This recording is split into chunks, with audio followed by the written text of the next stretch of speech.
Assalamualaikum warahmatullahi wabarakatuh. Kami dari kelompok 12 ingin menyampaikan hasil penelitian kami yang berjudul Hukuman bagi pelaku tindak pidana kekerasan terhadap anak di bawah umur menurut hukum positif dan hukum pidana Islam melalui studi putusan nomor 100/PIT/2023/PN Lamongan. Dengan saya sendiri, Nadia Putri Zalianti, dan rekan saya Ahmad Maulid Naufal. Kekerasan terhadap anak merupakan masalah serius yang membutuhkan perhatian khusus, baik dari segi hukum positif maupun hukum pidana Islam. Mengingat dampak jangka panjang yang ditimbulkan terhadap perkembangan fisik dan psikologis anak. Studi ini menganalisis hukuman bagi pelaku tindak pidana kekerasan terhadap anak di bawah umur berdasarkan perspektif kedua sistem hukum tersebut. Dengan studi kasus pada putusan nomor 100/PIT/2023/PN Lamongan. Penelitian ini menggunakan metode yuridis normatif dengan pendekatan perundang-undangan dan perbandingan hukum.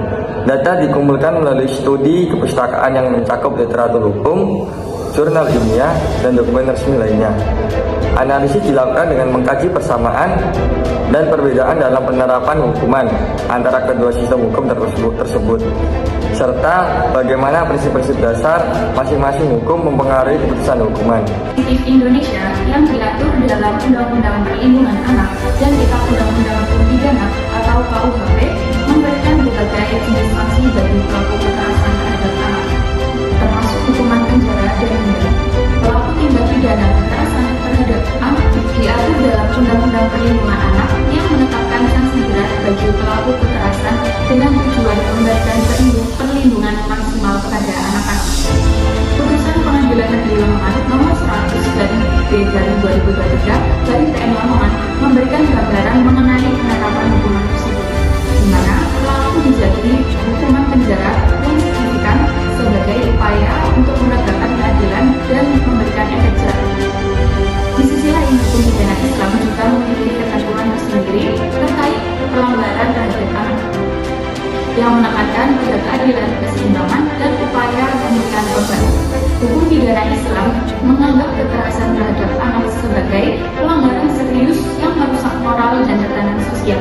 Hukum ini mengatur berbagai bentuk hukuman, termasuk qisas atau pembalasan setimpal, kemudian diat atau kompensasi finansial, dan takzir atau hukuman yang ditetapkan oleh hakim berdasarkan kebijakan. Hasil penelitian menunjukkan bahwa dalam hukum positif Indonesia, hukuman bagi pelaku kekerasan terhadap anak diatur dalam Undang-Undang Perlindungan Anak dan Kitab Undang-Undang Hukum Pidana atau KUHP. Hukuman yang dijatuhkan dalam putusan nomor 100/PIT/2023/PN Lamongan mencakup pidana penjara dan denda. Sementara itu, hukum pidana Islam memberikan penekanan pada hukuman qisas, diat, dan takzir yang bertujuan untuk memberikan efek jerah dan keadilan restoratif.